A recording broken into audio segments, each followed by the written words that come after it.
Incomplete dominance, incomplete dominance. अब incomplete dominance ये Mendel's का एक्सेप्शन बताएगा। क्या है कि F1 जो है, F1 shows characteristics of the both parent। अब इसको दूसरे टर्म में आप कह सकते हैं, बोथ पेरेंट्स का मतलब क्या है कि dominant allele, dominant allele fails to express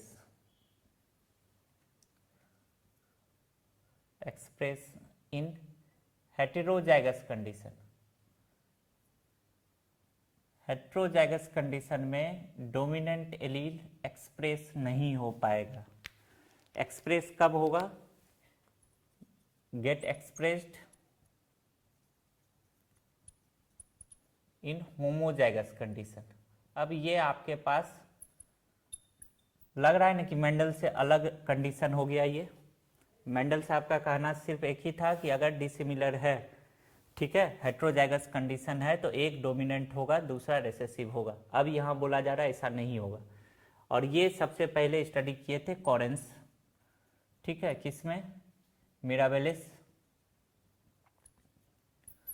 उसके बाद एक और एग्जाम्पल जो आपके एनसीईआरटी में है वो है स्नैप ड्रैगन, ठीक है, एंटी राइनम भी बोलते हैं इसको। इसके अलावा अंडालूसियन फॉल, वो भी आप याद रख सकते हैं। तो आइए एनसीईआरटी के एग्जाम्पल से करते हैं कि इसमें क्या बताया गया कि आपका जो एक रेड प्लांट, रेड फ्लावर जो है स्नैपड्रैगन का, red flowered plant is crossed with white. और रेड को यहाँ पे दिखाया गया कैपिटल आर, वाइट को स्मॉल आर। जब इसका गैमेट बनाएंगे तो फिर से आ जाइए, एक ही तरह का गैमेट बनेगा, स्मॉल आर कैपिटल आर। इधर भी अगर गैमेट बनाइएगा तो आपका स्मॉल आर कर दीजिए क्रॉस।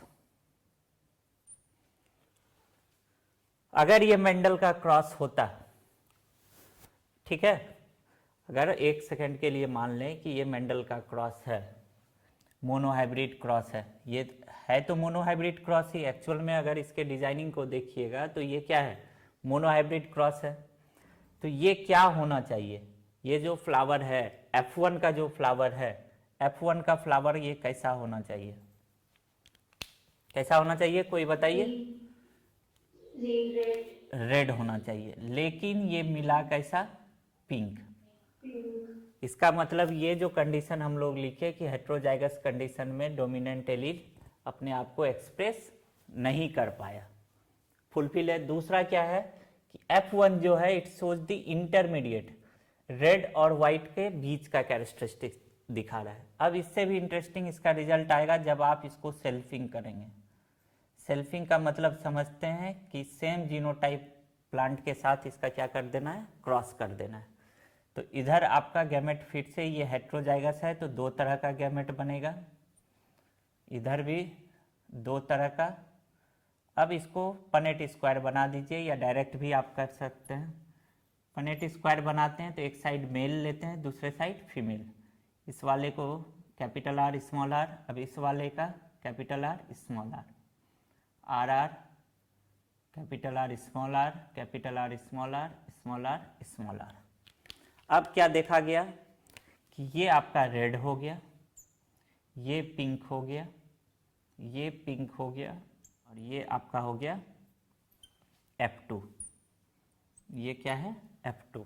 अब इससे अगर हम लोग फिनोटाइप रेशियो निकालें, क्या निकालें? फिनोटाइप रेशियो,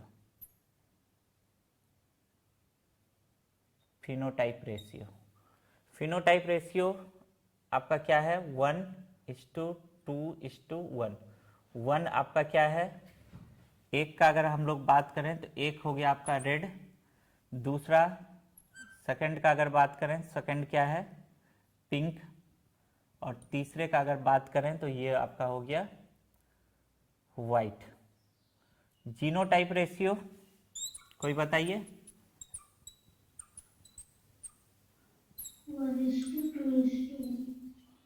चलिए यहाँ से एक एमसीक्यू जो आया हुआ भी है, एक एमसीक्यू बनता है, आपको क्रॉस दे दिया जाएगा, नाम दे दिया जाएगा, इनकम्प्लीट डोमिनेंस, कोडोमिनेंस, ये क्रॉस वो क्रॉस, पूछा जाएगा which one of the following have same phenotype and genotype ratio. तो एक चीज आपको एकदम यहाँ याद रखना है कि इनकम्प्लीट डोमिनेंस में phenotype ratio and genotype ratio is same. एकदम से याद रखिएगा कि इसमें क्या होगा, phenotype ratio and genotype ratio same, phenotype and genotype same होगा। ठीक है, phenotype ratio and genotype ratio is same. तो ये था आपका इनकम्प्लीट